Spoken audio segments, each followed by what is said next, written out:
Chérif c'est un perturbateur le régisseur nu mu tudd sax nu ñu koy woowee non réalisateur c'est un polygame moo tax dara mun fi baax en fait franchement Chérif c'est un vrai perturbateur pare gu ñu rek mu bëgg jaxase plateau bi nii alors on y va.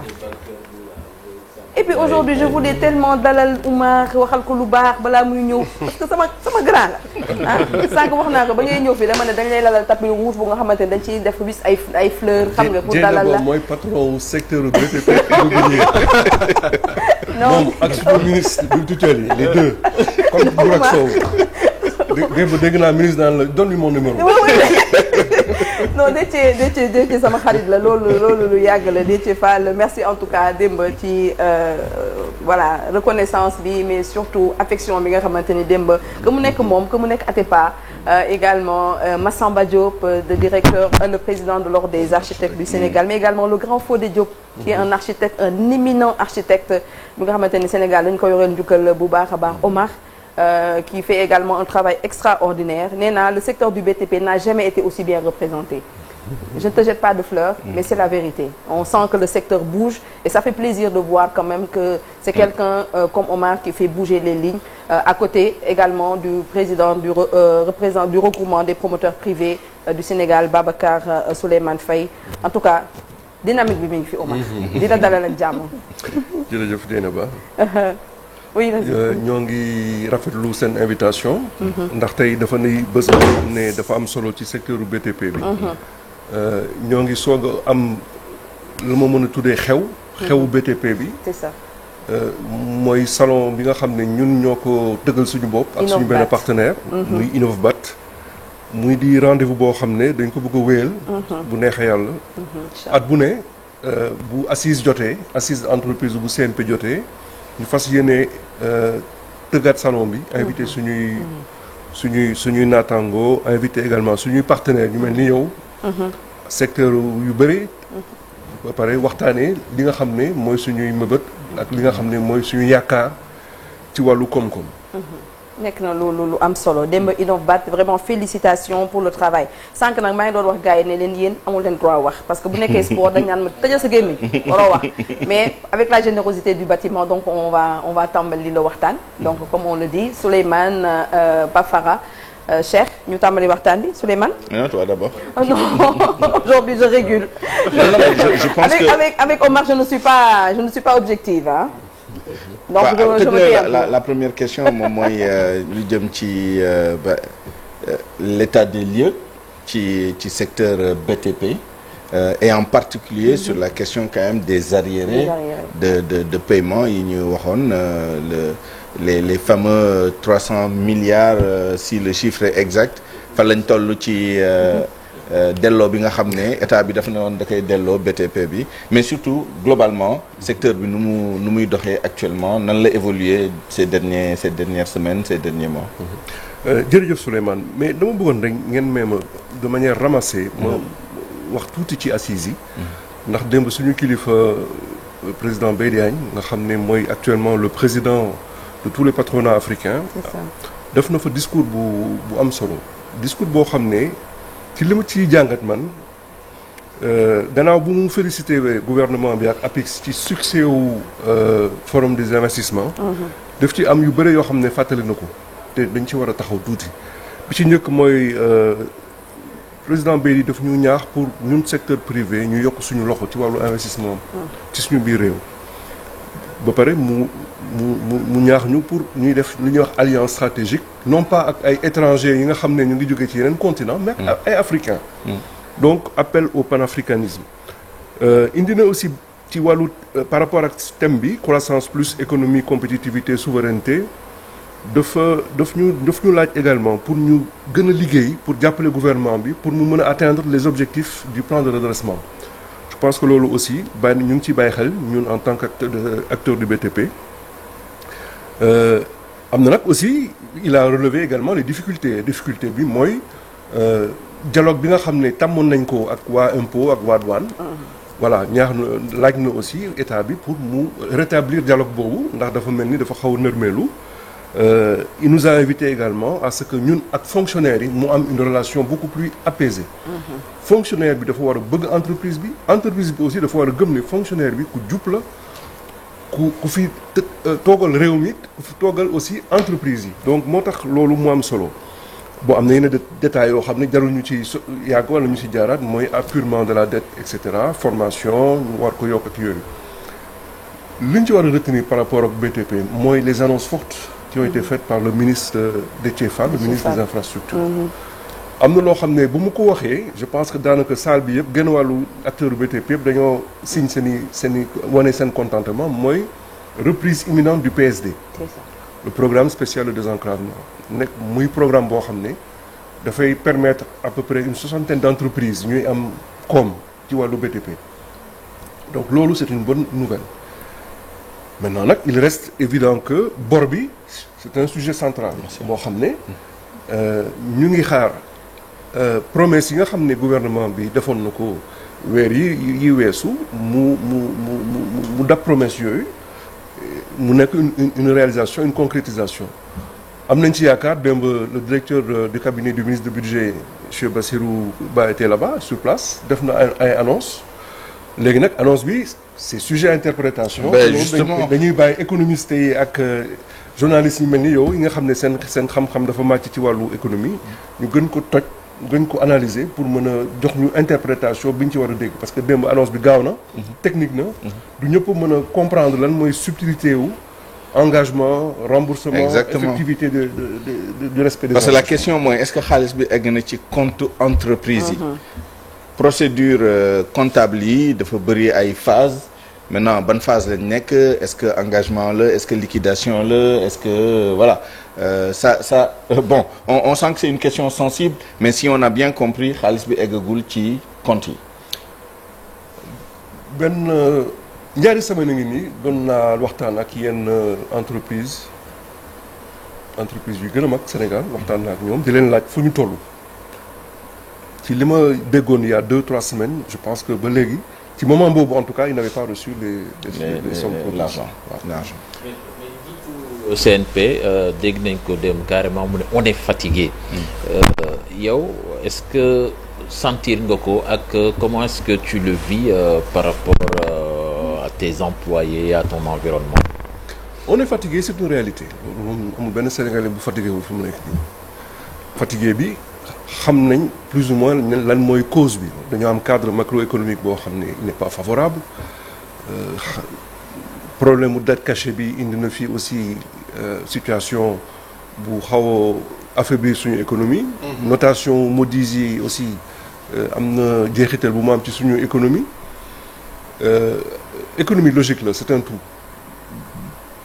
et surtout est amorcé par la mobilisation de ressources boobu. ci dëkk bu mu muntu doon bu sooxee ça veut dire que économie bi day taxaw. donc c'est une fatigue financière c'est une baisse de forme parce qu'il y a moins d'échanges moins de transactions donc machine économique ou entreprise dafa taxaw mais dina reprendre.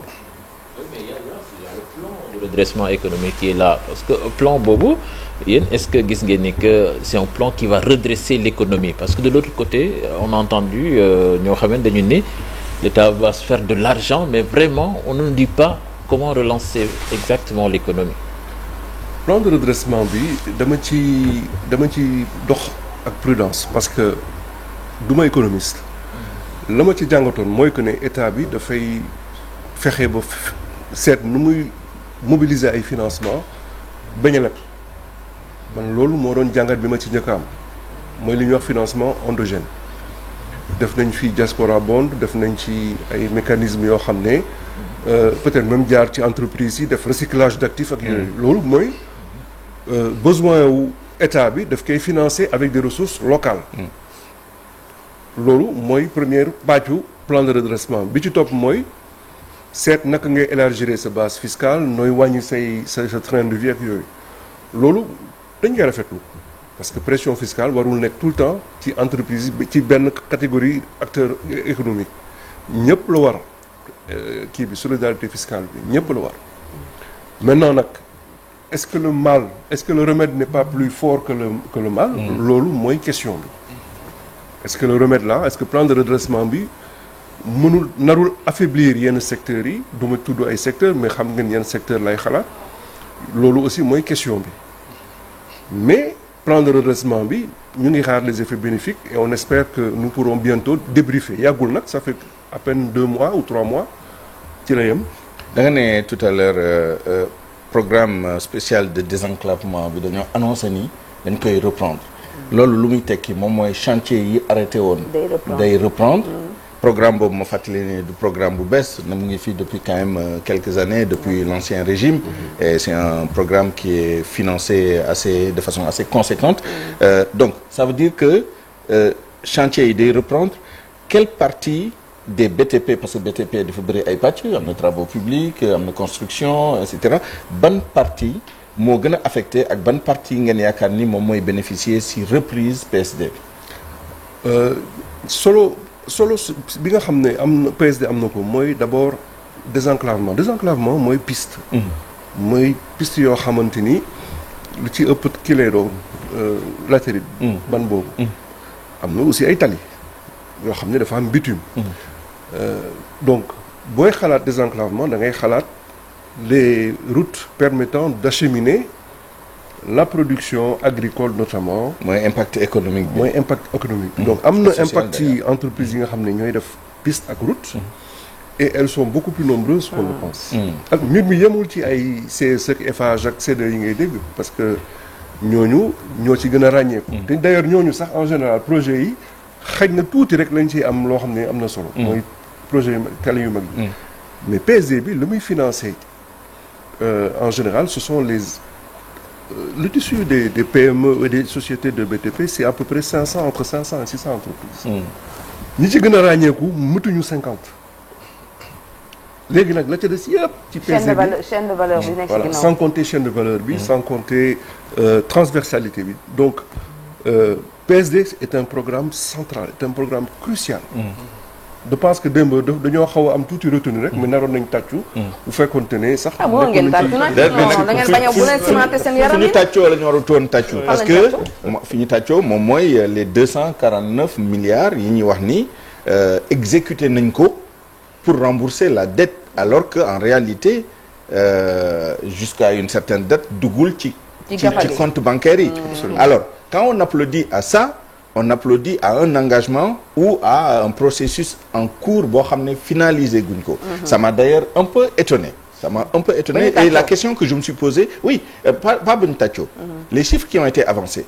Parce que man xam naa ni bu entreprise yi jotoon xaalis bi dina am un minimum de communication ne serait-ce que par reconnaissance. Absolument. Vis-à-vis de l'État.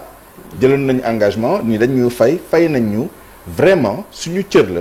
suñu obligation morale la ñu ñëw nit ñi fi ñu doon jàmbat naan dañ ñu yoreel kenn fayeguñu bu ñu fayee ñu am ngor ñëw wax ko gannaaw loolu dégguma ko ba démb ministre directeur de cabinet ministre ñëw annoncé nii quand même fay nañ montant 249 milliards BTP bi enfin ñi fa nekkoon tàccu du ma ne BTP xaw ma kan moo tàccu mais ma dégg ay tàccu je me suis dit xëj na dama voyagé woon wala am na lu ma raw ci actualité bi parce que dégguma fenn ñu ne xaalis bi dugg na ci keesu entreprise yi pendant ce temps-là Omar waaw peut-être juste pour préciser que bu ñuy def annonce loi de finances rectificative 2025 bi bu ñuy wax annonce paiement 500 milliards dañu ne woon 500 milliards essentiellement pour les secteurs de l'énergie du BTP et d'autres fournisseurs mais li ñu jagleeloon BTP bi je pense que mu ngi toll woon ci 105 milliards.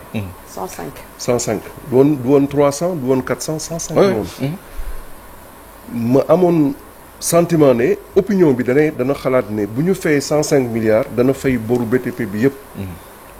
looloo taxoon sax ma ñëw ci yenn plateau yi defe naa ñëwoon naa fi aussi. pour leeral ne 105 milliards yi bu ñu ko fayee peut-être le tiers lay fay ci suñuy bor. waaye du fay lépp. c'est ça. donc 249 yooyu ñu annoncé démb bu dee dañoo respecté li ñu waxoon ci loi de finances rectificative ça veut dire que am na benn partie boo xam ne xëy na bu ndaw compal nañ ko waa BTP. ah c'est clair. pour yenn urgence yi waaye la ca des amoon na bi ci wàllu subvention énergie bi la wala yeneen engagement yi. alors loolu bàyyi ko ak ñun parce que dafa ne 80 et quelques pour cent 80 et quelques pour cent boo ko fayee ci loo xam ne moom nga prévoir woon ci année bi forcément à moins que nga décider écarter ostraciser les BTP forcément am na ay entreprises BTP et plus que moins yu jot seen xaalis, ça c'est d'un. Et deuxièmement, le même directeur de cabinet annonce que ni pour lii di ñëw ce sera essentiellement pour l'énergie. Autrement dit, xëj na énergie du principal bénéficiaire des 49 milliards. Donc si on fait les plus et les moins, normalement bu nekkee xaalis boobu dem na dans la phase paiement ci processus comptable de comptabilité publique bu eggee ci phase paiement, à ce moment-là, il n'y a pas de raison que au moins 25% des entreprises yi nga xam ne dañ leen yoral ci BTP ñu jot seen xaalis. Mais bon, ça c'est une autre histoire, on va pas mettre Omar là-dedans. Juste balaa Pafara sur la question de la fiscalité. Dans la loi de finances, on annonce que le taux de pression fiscale va passer à 23 d'ailleurs %. mu ngi jóge woon 19,3 ñu indi ko 18 ci LFR bi yokk ko ba 23 mais on l'explique d'ailleurs le déflateur du PIB passe de 0,9 à 2 et quelques %, et c'est expliqué par inflation bi nga xam ne li ko nar a indi moom mooy la nouvelle taxation sur les services numériques, sur les jeux de hasard, les droits d'accise et l'imposition de l'alcool, du tabac, etc. Yéen waa BTP pendant cette période difficile au plan fiscal nan ngeen dundee situation bi parce que tout le monde se plaint d'un harcèlement fiscal. Est-ce que dans le même temps qu'on vous doit de l'argent, il y a quand même cette pression fiscale là? Oui, il y a toujours la pression fiscale baa ngi fii non seulement loolu mais li ci gën a doy waar mooy ñun dañoo am benn stock chèque du trésor maanaam état bu lay fay ay projets routiers par exemple dafa am pàcc boo xam ne da la koy fay en cash, en numérique, viré ko sa compte. am na beneen pàcc boo xam ne muy TVA bi notamment dañ la koy defal chèque trésor chèque boobu boo ko jotee bés booy fay sa impôt bu dee 100 nga waroon fayee fekk nga am chèque bu 50 da ngay indi 50 ci weccet. teg ci 50 en chèque trésor. chèque yooyu nag luñ dul jot fu mu nekk nii. du moins toog nañu lu yàgg jotuñu suñuy chèque de trésor muy accumulé wu. si situation impayée yi nga xam ne état amel na ko entreprise BTP yi une bonne partie est constituée de chèque trésor. Et dans le même temps da nga war a fay say impôts. Donc ñun déséquilibre boobu kaas nañ ko mais amuñu occasion pour exprimer ko président Beydi xam na ko parce que il est quand même acteur du BTP au niveau familial xam na ko te mu ngi koy xamal ñi ko war a xam. ba léegi amuñu ci saafara. donc loolu aussi nekk na préoccupation bu mag boo xam ne ñun am nañ ko. il faut qu'on imagine dans les prochains codes des impôts des mécanismes de compensation. doo ma amee 8 milliards nag di ma topp ci 3 milliards buy tëj sama entreprise. loolu aussi nekk na loo xam ne bu ñu sañoon directeur gestion générale des impôts waxtaan ci ak ñun ñu am ci ay saafara. mais généralement dans certains pays quand même ñi nekk ci BTP rawatina ci wàllu construction dañuy am des taxes surtout par rapport aux matériaux yu ñu utiliser et cetera parce que généralement lu ñuy wax ci wàllu donc habitat wàllu BTP de manière générale mooy ñetti F yi financement foncier ak fiscalité bi nga xamante ni moom mooy. les 3 F voilà les 3 F. léegi yokk naa ci formation 4 F parce que la formation est très très importante pour ñu mën a méngoo ak fi jamono toll ci wàllum tabaxin donc voilà maintenant est-ce que peut-être il faut pas penser créer ce guichet unique donc bi nga xamante ni moom mooy dimbali ñi nekk ci BTP ñu mën a je dis pas ñu bañ a fay taxe mais que au moins. Que ñu mën leen a teggil yenn mbir yi et puis en même temps def li nga xamante ni mooy benn centrale d'achat pour vous permettre également de pouvoir souffler surtout par rapport à l'inflation des prix. Je suis pas économiste damay dégg experts yi di wax rek may capter di jéem a comprendre li ñu bëgg wax. ñun nañu soxla en matière de fiscalité allégée ci benn domaine rek la am solo. mooy ci le logement. ok logement aidé bu ko état décidé woon tey day nekk priorité. wallahi entreprise BTP duñ ci mujj ñooy jiitu. ak promoteurs yi ñooy jiitu. ci wàllu mise en œuvre d'un programme ambitieux de production de logement. su boobaa nag ci lay mécanisme de code des investissements yi allègements fiscaux yeeg ci li am solo mais bu dee entre privé ñu ma defaral sa immeuble ma tabaxal la sa supermarché même avec l'État par rapport ak tali yi loolu ñun sàkkuwuñu ci dimbal dañoo sàkku la benn affaire rek mooy équité fiscale ak équité financière bu ñu la liggéeyalee nga feeñu loolu je pense que c'est normal nga feeñu ci délais yi nga xam ne mooy les délais légaux boo ñu fayee ba pare bu dee am na ay chèque du trésor yoo xam ne war nga ma ko jox nga jox ñu ko tey Sénégal il y a peut-être parfois des exercices yoo xam ne suñu fonctionnaires du ministère des Finances ils sont obligés on peut le comprendre def yenn arbitrage yi nga waroon fay boru kii urgence ñëw nga réaffecté ko loolu suñu sentiment d'appartenance à la nation daf ñuy obligé ñu accepter loolu mais nag à chaque fois da nga war a réarbitrer également pour que entreprise yi mën a jot seen i koom-koom seen i koppar équité boobu la ñuy réclamer équité boobu et puis savoir que l'entreprise ce sont avant tout des hommes et des femmes yoo xam ne ñu ngi dépendre ci xaalis boobu boo lañ ko xañee mooy xañ nga say doom yow état xañ nga seen ñax ak seen wërsëg.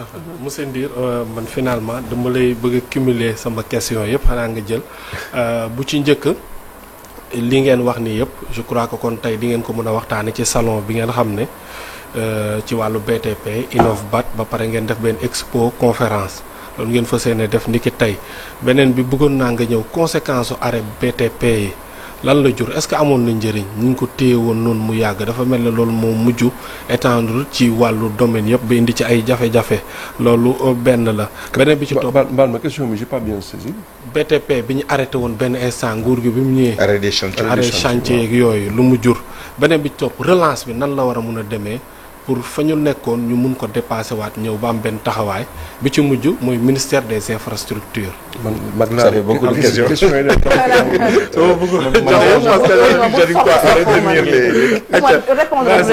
salon bi tey lan ngeen ci mën a waxtaan wala nga njëkk a ñëw rek ci conséquence salon bi dafa am thème boo xam ne c'est un thème central assise dafa indi souveraineté ñu indi souveraineté construire un secteur souverain secteur du BTP souverain boo xam ne ñoom moomal suñu bopp pas un secteur boo xam ne boo ko tuddee tudd nga dëkk réew sangam wala dëkk sangam construire un secteur du BTP sénégalais souverain. am na lu ci proposé woon d'ailleurs à la chambre de commerce je pense benn réunion bu amoon foofu. absolument mën nañ ci jaaraat après détail parce que loolu mooy tax ba transformation socio-économique bi nga xam ne suñu njiit yi loolu lañ bëgg mais loolu koy indi donc loolu mooy thème principal bi léegi dafa am 8 panels yoo xam ne dañuy wone lan mooy transversalité BTP boo tuddee BTP da nga ko seen ci immobilier di nga ko seen ci énergie di nga seen BTP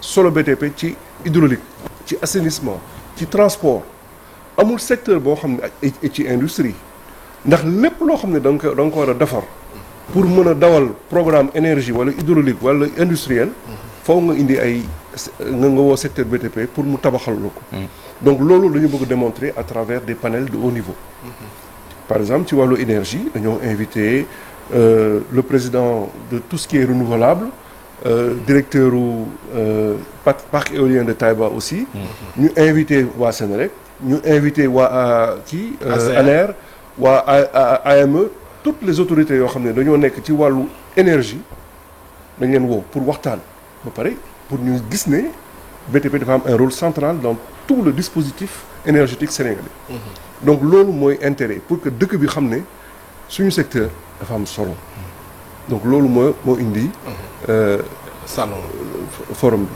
par rapport ak manque à gagner bi nga xam ne ñun seetlu nañ ko ci ñaari at yi passé loolu c'est une réalité defoon nañ ci évaluation bu objective c'était à peu près 310 milliards l'impact bëri na bëriwul mais en tout cas pour à l'échelle d'un petit pays comme le Sénégal 310 milliards boo xamante ni da nga ko waroon facturer moo waroon dugg ci poche entreprise u BTP yi ñu war cee fay seen i bor fay seen i personnel fay seen i engagement bancaire fay pétrolier et cetera ak cimentier yi boo ñu ko xañee dafay indi ay entreprise yu bëri sax dañuy am ay jafe-jafe fay salaire ak voilà yi ni mel ba amoon na benn kenn kuñ ci séquestré woon benn directeur fekk ne du coobareem c'est plus de 1,5% du PIB. du coobareem daal. absolument voilà. dafa significatif. donc loolu waaw nekk na préoccupation. bon am na chantier yoo xam ne ñun on a compris que ñàkk xaalis xëy na ñàkk koom ñàkk financement moo taxoon ñu téye leen. am nañ yaakaar ne dina reprendre. ministère bu ñu jagleel infrastructure kon loolu lu ngeen bëggoon la ñëw na ci waxtoom wala ministère fourre-tout la ñëpp ciy dugg est-ce que dina mën a encadrer def liggéey bu efficace bu ñu ko soxla. appellation rek ñooy changé mais il y a toujours un ministre qui est en charge des infrastructures. mën nañ koy ministre des travaux publics mën nañ koy ministère des infrastructures des transports terrestres aériens comme li amoon. il y a toujours un ministre chargé des infrastructures ndax loo ministère boobu mooy tëgg programme mu état ci wàllu infrastructure donc le fait ñu jël innovation bi mooy dañoo jël par exemple programme construction yi nekkoon ci ministère yi bu dee tribunal ak palais de justice ak prison te mu nekkoon ci ministère de la justice dañ kon génne foofu direction de la construction indi ko ci ministère bu bees naka noonu santé naka noonu ci yeneen secteurs yi donc dafa am une certaine centralisation bu ñuy wax ministre super fort le ministre Déthié Fall est un ministre super fort. Et très humble, hein? Oui, il a des qualités humaines certaines. Ouais, ça, et puis il compte beaucoup d'amis d'ailleurs ci suñu corporation parce que polytechnicien la donc ingénieur la à la base ce qui fait qu'il parle le même langage. C'est ça. Et il a de la détermination. J'ai juste deux questions un peu. La dernière question, on est à 9h38. Qui peuvent fâcher. Il faut pas fâcher. Ça peut fâcher. benn bi. moom mooy est-ce que dépendre leen trop de l'État. D'autres diraient est-ce que c'est pas trop facile quand même de tout attendre de l'État surtout ci segment travaux publics yi bon ce qui est naturel tu me diras mais est-ce que amul une hyperdépendance des marchés de l'État secteur BTP bi muy benn la deuxième question qui peut fâcher. may ma benn rek.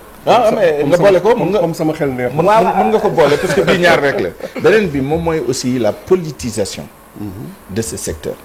régime bu ñëw indi ay entrepreneur am ay société am ay et cetera donc sur la dépendance de l'État est-ce qu'il n'y a pas suffisamment d'investisseurs privés ci Sénégal wala ay marché entre entreprises gis nañ li xew par exemple ci exploitation pétrolière et gazière pour defar caisson yi nga xam ne ñoom ñoo dem ci site d'exploitation yi loolu c'est des marchés mais c'est entre entreprise et entreprise état yi à la limite amuñu si dara luñ ci xool daal donc sur ces deux dimensions là la dimension politique du secteur et l'hyperdépendance au marché de l'État.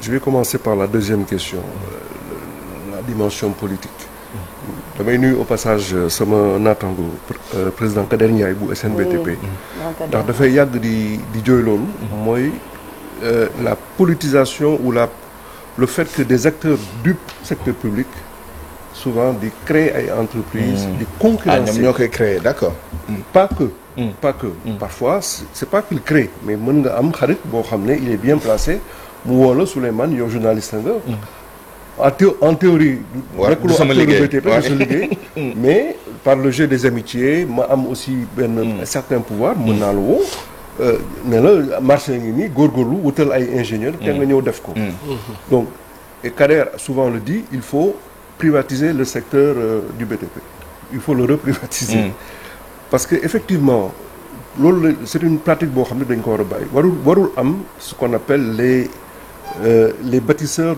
du régime loolu dafa yàgg am Sénégal du ma jarul may tudd ay tour mais régime bu ne ak ay entrepreneur am yu bees ay nit ñoo xam ne xamuñu leen te loolu mën na am conséquence ak perception bu négative ci suñu métier surtout bu fekk ne dañoo sooxe donc loolu ce n'est pas une question qui fâche bien au contraire ñun dañ ciy waxtaan suñu biir mais ñëpp kenn naatablewul enfin nous sommes tous conscients du fait que boo waxee CSE il y a pas plus sérieux que CSE il y a pas plus sérieux que CDE malgré les difficultés CDE est une entreprise qui transcende les régimes chaque jour booy dem Cambérène fooy jaar.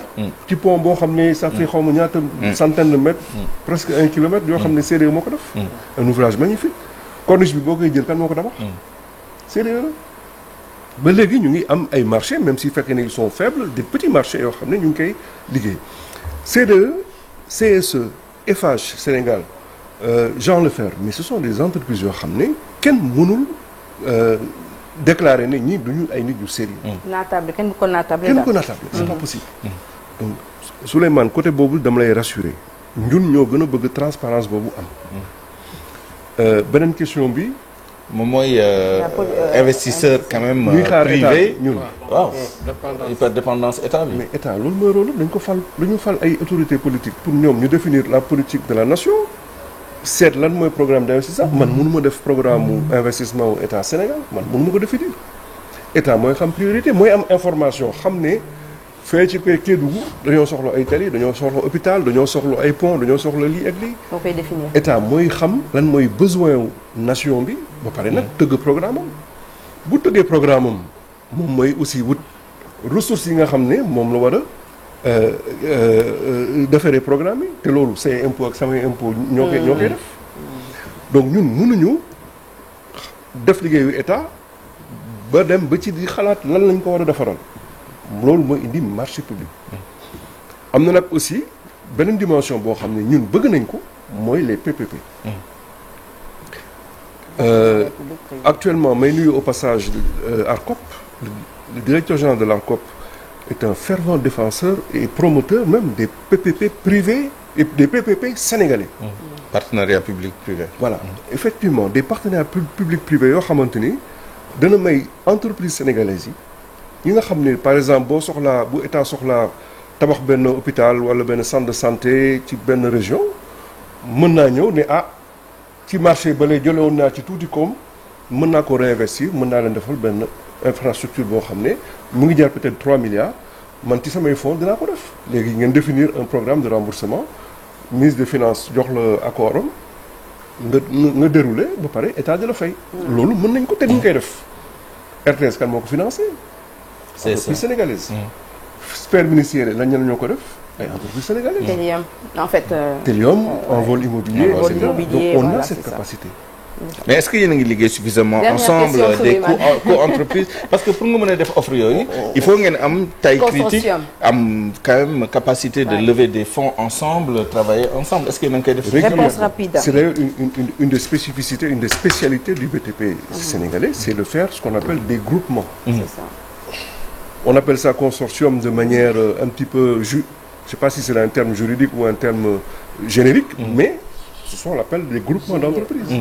Et c'est le cas régulièrement les entreprises que j'ai évoquées dont j'ai cité le nom font des alliances pour 2-3 ans ñu tabaxandoo benn chantier te dañuy ñëw sax yenn saa indi financement am na projet bu mag boo xam ne mooy gazoduc bi ñuy war a tabax diggante région de Saint-Louis ak usine Ndar énergie ak yooyu ay entreprises sénégalaises amoon nañu intention lever financement seulement dafa am peut-être difficulté pour lever des fonds ak yooyu malheureusement ay étrangers ñoo ko jël enfin malheureusement pour l'économie nationale sénégalaise suñu secteur financier bi aussi suñu les banques suñu zone c'est pas facile. Voilà. C'est pas facile Voilà merci beaucoup merci Oumar Ndir président bu syndicat syndicat professionnel des entreprises du BTP du Sénégal ñuy def Innovbat ubbi ko depuis démb donc ci kupolu CNP Gambie di añ ñu ngi koy nuyu bu baax a baax mais également autorité yi ñu fa fekk yëpp Omar day resté ak ñun pour ñu tëj émission bi très rapidement la une de l'Observateur de Record la météo laataa ñuy laali basang yi.